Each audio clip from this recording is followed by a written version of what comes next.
Entrevista Venevisión. Líder en opinión. Por tu canal independiente, Venevisión. Amigos, bienvenidos a Entrevista Venevisión. El invitado del día de hoy es Juan Pablo Guanipa, diputado a la Asamblea Nacional en representación de la Unidad y además dirigente nacional de Primero Justicia. Gracias por estar con nosotros. Muchísimas gracias a ti.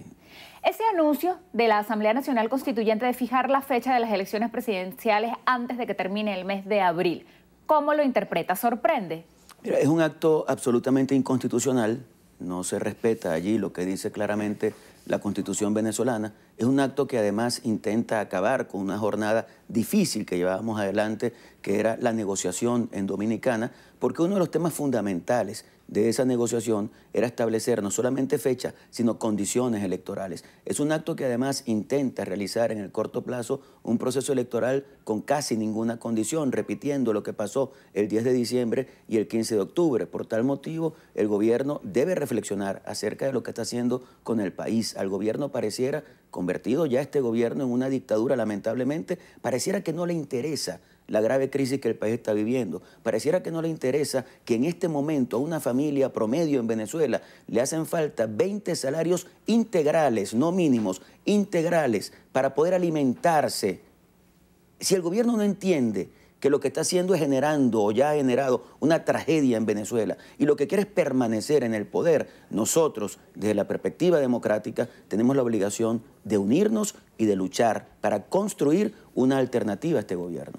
¿Qué debería hacer la oposición luego de este anuncio? Todavía no hay un candidato presidencial de la oposición. ¿Va a ser el consenso? ¿Van a ser las primarias? ¿Cuál va a ser el método para seleccionarlo?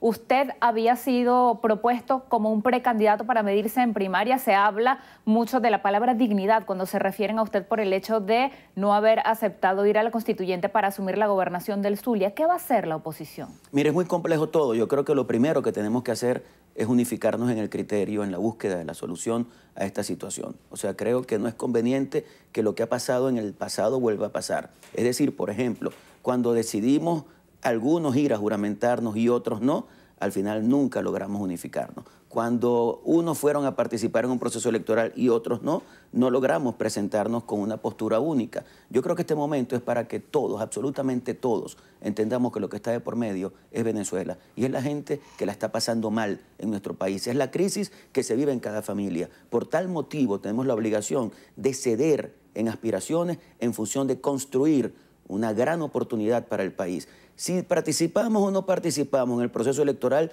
eso tiene que ser discutido. Pero no puedo yo adelantar opinión, porque si yo adelanto opinión, entonces los demás van a decir, ya tú estás en una actitud de ir hacia adelante o de ir hacia un lado sin tomar en cuenta la opinión de los demás. Yo lo que sí creo es que vayamos o no a participar en el proceso electoral y utilizando cualquier método, el del consenso o el método de las primarias, tenemos que elegir un líder de la unidad democrática en Venezuela. Único. Único. Si al final decidimos participar en el proceso, sería un candidato presidencial. Si al final decidimos no participar en el proceso, sería un líder de la lucha para que este país rescate la democracia, para que logremos que un país pueda tomar decisiones y que el voto no sea solamente para ir a una urna, sino para elegir. Si aquí hacemos una elección absolutamente libre en Venezuela, con condiciones mínimas, todos sabemos que este gobierno no tiene oportunidad alguna de ganar esa elección. Y por eso, cuando Maduro y sus cómplices actúan de esa manera, están siendo profundamente cobardes,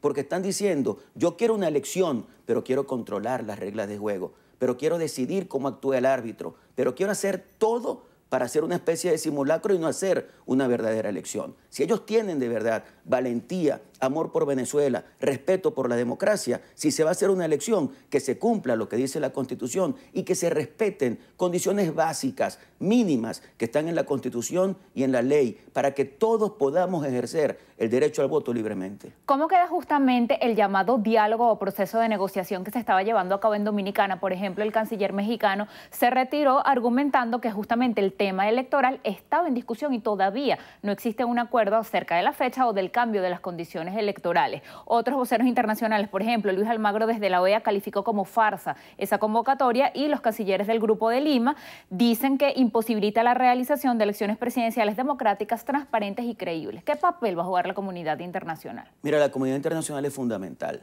Ha sido uno de los pilares fundamentales de toda la lucha que hemos librado. Nosotros no podemos dejarle la última palabra a la comunidad internacional, pero sí podemos lograr que la presión que se ejerce desde los distintos organismos internacionales permita que consigamos una solución pacífica a la crisis que tiene este país. Por eso es muy importante que nosotros escuchemos a la gente de las distintas instancias gubernamentales e institucionales de la comunidad internacional. Por ejemplo, nosotros fuimos a ese proceso que yo no puedo llamar diálogo, es un proceso de negociación con un gobierno que está deslegitimado en el país, pero teníamos la presencia de garantes, que para nosotros era muy importante, porque cualquier decisión que se tomara, los cancilleres se convertían en garantes de esa decisión. Y en este momento ya el canciller de México dijo, yo no participo en eso porque evidentemente se están violando los puntos del acuerdo o los puntos de negociación cuando se toma esa decisión. La gente de Chile lo está pensando, me imagino que el nuevo presidente Piñera tendrá alguna palabra que decir sobre eso. Lo que quiere decir que si perdemos a esas personas y a esos gobiernos que son los garantes de esa negociación, evidentemente la negociación se acaba. Y lo que hizo el gobierno es con el único objetivo de acabar esa negociación. ¿Y por qué lo hace? Por distintas razones. Pero una de esas razones tiene que ver con la presión que han ejercido desde la Unión Europea al calificar y sancionar a algunos integrantes de poderes públicos en el país. Porque hay que decirlo con propiedad.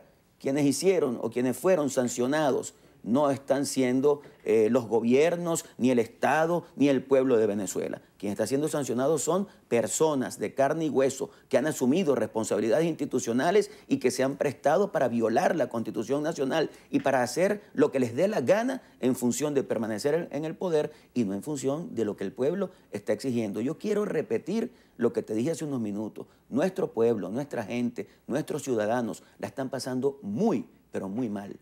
La crisis de nuestro país se vive en las casas de cada uno de nosotros. La gente está muriendo porque no tiene una medicina, porque no tiene alimento, o está muriendo en manos de la inseguridad. Y a esta gente que está en el gobierno, lamentablemente no le interesa absolutamente nada. No le interesa cuántas personas mueran. Mira, uno de los temas de la discusión era el canal humanitario. Y eso es algo absolutamente válido y necesario. Si no estamos produciendo alimentos y medicinas, vamos a traerlas de otros países. Pero el gobierno decía que no, porque no quieren quedar en evidencia ante la comunidad internacional. Pero la verdad es que ya ellos están totalmente desnudos ante la comunidad internacional, que ve que lo que pasa en Venezuela es una situación de tragedia impresionante, hasta el punto de que más de 3 millones de venezolanos, ¿cómo tapan ellos eso? Que más de 3 millones de venezolanos han tenido que irse del país para buscar oportunidades porque en este país no las tienen. ¿Qué debería ocurrir? ¿Qué debería hacer el gobierno y qué podría hacer la oposición para que, mientras por un lado avance el tema electoral, por el otro hay esa situación social y económica que continúa su curso? Por ejemplo, Canadá aprobó recursos para ayuda humanitaria en Venezuela. Mira, no hay forma alguna de que nosotros podamos salir de la situación dramática que como sociedad tenemos mientras Nicolás Maduro siga siendo presidente de la República Bolivariana de Venezuela. No hay forma alguna, porque desde la perspectiva ideológica ellos han tomado una decisión y según esos estudios ideológicos que ellos hacen de las etapas de la historia, pasamos de una etapa primitiva a una etapa feudal, a una etapa capitalista y según ellos esto sería como la implosión del capitalismo. Pero ¿cuál es el costo de esa implosión del capitalismo? Centenares de miles de personas que están muriendo, especialmente niños, porque no cuentan con alimentación, y especialmente adultos mayores porque no cuentan con medicina. Eso es criminal, absolutamente criminal, y este gobierno tiene que entender que si quiere seguir en el gobierno, tiene que ser sometido a la opinión del pueblo, pero sometido a una opinión real del pueblo, donde sea la gente la que tome la última decisión, donde un venezolano diga, yo voy a votar, y mi voto fue contabilizado. Hoy votamos, pero no elegimos. Eso no puede seguir así. Ya desde el PSV han dicho que van con un único candidato presidencial, posiblemente pues el presidente Nicolás Maduro aspire a la reelección. ¿Qué pasa si en el caso de que decida ir, la oposición no tiene un candidato unitario? Por ejemplo, Henry Falcón anunció que él va a ser candidato presidencial por Avanzada Progresista y usted también ha dicho que no tendría problema en que fuese una figura no salida de partidos tradicionales, un outsider, por ejemplo. Sí, mira, lo primero, que Nicolás Maduro se presente como candidato presidencial es un acto bufón, es una burla al país. Y es una burla al país porque todos sabemos que él es el principal responsable de la crisis que está viviendo Venezuela. Es no tener decoro, que un señor que ha producido la crisis más profunda que este país ha tenido en toda su historia se presente nuevamente como candidato presidencial. Es no tener ningún tipo de rubor. Por otro lado, que presenten ellos su candidato. En el caso de la Unidad Democrática hay que tomar varias decisiones. La primera de ellas es si participar o no. Pero como te he dicho, independientemente de esa decisión, yo soy de los que piensa que hay que elegir a un liderazgo y que ese liderazgo tome la decisión de participar en el proceso electoral si todos lo deciden o de iniciar un proceso de continuación de la lucha para que este país pueda recobrar la democracia. Pero tenemos que salir unidos. Lo que nunca podemos hacer es que alguien diga, si mi opinión, si mi punto de vista no es tomado en cuenta, yo hago lo que me dé la gana. Eso no puede ser, porque lo que está de por medio es el país. Nosotros tenemos la responsabilidad de ceder en cualquier aspiración que tengamos para pensar primero en Venezuela. Y el objetivo fundamental de todos es sacar democráticamente a Nicolás Maduro de la presidencia de la República. Si a mí me dicen que la persona para lograr eso viene de la sociedad civil, muy bien, es de un partido político, muy bien, se elige por primarias, muy bien, se elige por consenso, muy bien, no podemos cerrarnos absolutamente a nada. Ahora hay otro factor a considerar.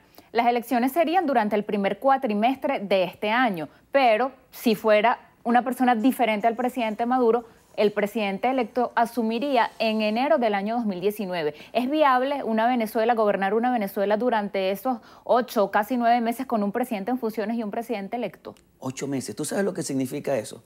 Que haya un proceso electoral y que le digan al presidente electo y al pueblo que eligió a ese presidente, tú tienes que esperar 8 meses para asumir la conducción del país. Yo creo que esa decisión de la Asamblea Nacional Constituyente implícitamente tiene una reducción del periodo constitucional. Han llegado hasta el extremo de reducir el periodo constitucional, porque en caso de que al final la Unidad Democrática decida participar, porque se dieron algunas condiciones como mecanismo de protesta o lo que sea, y se dé el proceso, y en medio de esa situación se logre un triunfo, inmediatamente tiene que haber la toma de posesión del presidente electo, inmediatamente. No pueden esperarse 8 meses. Se agotó el tiempo. Gracias por haber venido a Entrevista Venevisión. Muchas gracias a ustedes y nunca perdamos la esperanza, nunca perdamos la ilusión. Venezuela es un gran país. Despedimos así a Juan Pablo Guanipa. Él es dirigente nacional del Partido Primera Justicia y también diputado a la Asamblea Nacional en representación de la Mesa de la Unidad Democrática. Gracias también a ustedes por haber acompañado otra emisión de Entrevista Venevisión.